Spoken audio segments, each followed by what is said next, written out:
Welcome to The Explainer. Today, we're getting into the ultimate breakdown of exactly how a political conspiracy is born. We are going to dig right into Act 2, Scene 1 of Shakespeare's Julius Caesar, pulling directly from the source to dissect the true anatomy of an assassination plot. I mean, really think about that for a second. How do you actually convince yourself to murder your friend?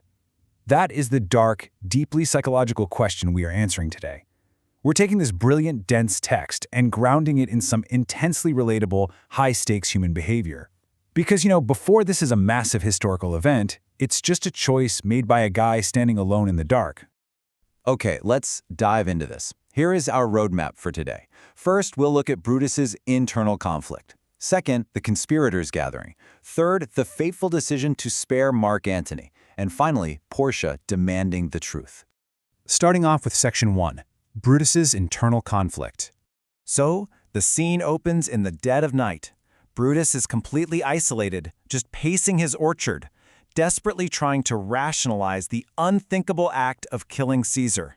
He actually tells himself, and therefore think him as a serpent's egg, which, hatched, would, as his kind, grow mischievous and kill him in the shell. It is just incredibly rich poetry, right? But he's using it to justify something totally brutal. What Brutus is really doing here is some serious logical gymnastics. He's rationalizing killing Caesar before the guy actually gains absolute power. By treating him like an unhatched poisonous snake, Brutus is saying, look, Caesar hasn't done anything terrible yet, but he might. He's justifying a preemptive strike based purely on what could happen. And then, almost like the universe is validating his paranoia, his servant hands him a piece of paper found by the window. It's a forged letter, planted by Cassius, commanding him to speak, strike, redress. This planted letter is absolutely crucial. It acts as the final psychological tipping point, making Brutus feel like the actual citizens of Rome are practically begging him to step up and act. But deciding to kill a man? It takes a massive psychological toll. Brutus openly admits he hasn't slept. He compares his internal conflict to a hideous dream.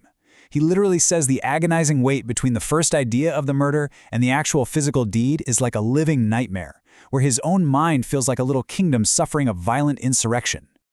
All right, moving into Section 2, the conspirators gather.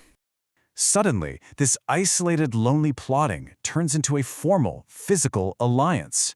The faction arrives at his door. We've got Cassius, Casca, Decius, Cinna, Metellus Cimber, and Trebonius. It's a rapid-fire introduction of this brand-new brotherhood. They act as this single collective force, stepping out of the dark and pushing right into Brutus's safe sanctuary. And this moment brilliantly illustrates Brutus's mindset. The conspirators show up with their hats pulled low, faces completely hidden in their cloaks, and Brutus absolutely condemns it. He tells them, "Don't hide our plot in literal darkness. Hide it in smiles and affability." He's basically telling them to hide in plain sight by acting like perfect, loyal gentlemen.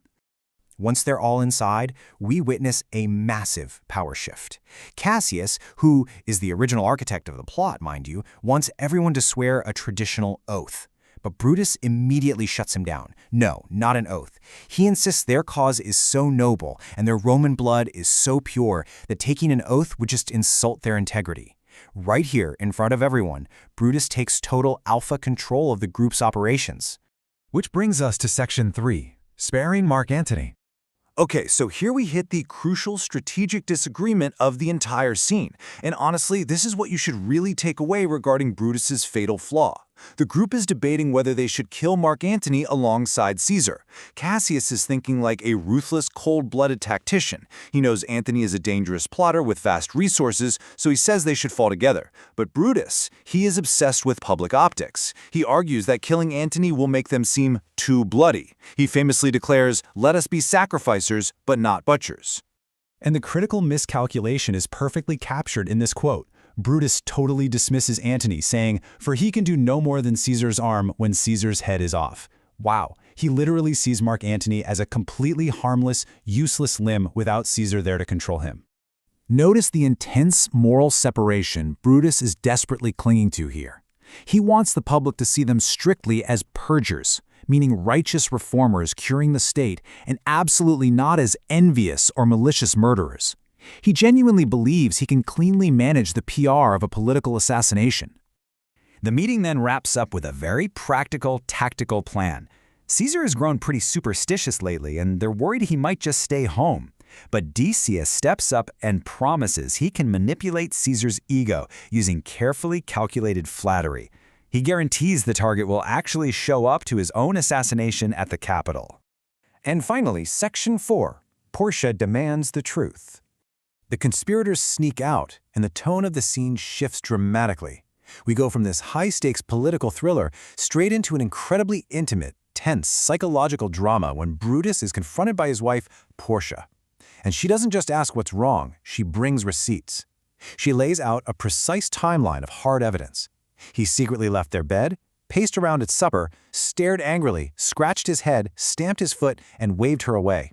She proves to us beyond a shadow of a doubt just how terribly Brutus is failing at hiding his stress. Brutus tries to brush her off, claiming he's simply sick. But Portia is having none of it. She delivers this brilliant, heartbreaking, almost legalistic argument. Dwell I but in the suburbs of your good pleasure? If it be no more, Portia is Brutus's harlot, not his wife.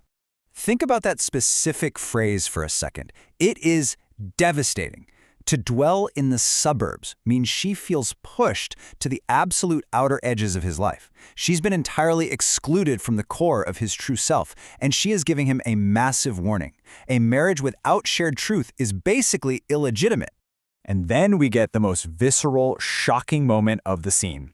Portia reveals that she has voluntarily stabbed herself in the thigh. She literally gave herself a strong proof of constancy to show him that if she has the physical and mental fortitude to withstand that kind of pain, she can absolutely keep a massive political secret. This extreme act absolutely shatters Brutus. It breaks right through his stoic political armor.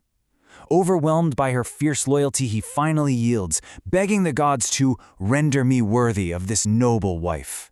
He caves, promising to tell her everything. But just as Brutus is having this profound emotional breakthrough, reality interrupts. There's a knock at the door.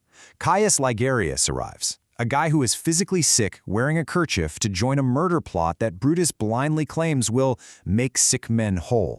Which leaves us with this final lingering thought. Brutus has rationalized this murder as a necessary cure for Rome, right? A surgical strike to remove a potential tyrant. But will this bloody surgery actually heal the Republic, or will it fatally infect it? The conspiracy's born, the trap is set, and Brutus is dangerously optimistic about how this is all going to play out. We'll just have to see the fallout. Thanks for joining this explainer. Catch you next time.